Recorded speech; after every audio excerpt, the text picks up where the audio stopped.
Roman Drzeździun, Mariolka i przygłedę. Tyl dredzi waimk. Dobrzesława zjawiła się, nigle dziewczątkłe sfurtowało we płewiedzec imiono.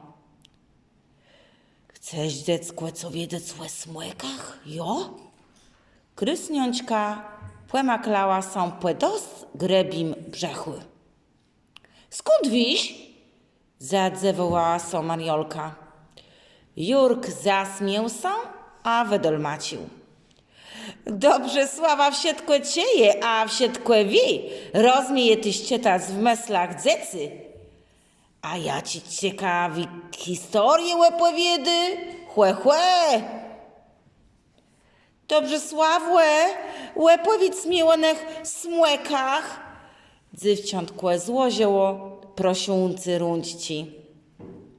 Dobrze, łepłewim, ale później ci przyjdzie na to czas.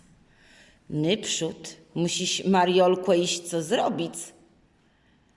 A znyły styru krusniąćka, tak jak krejemno się pojawiła, tak zdzinała. Jękujo, jejem ciasto zabeł.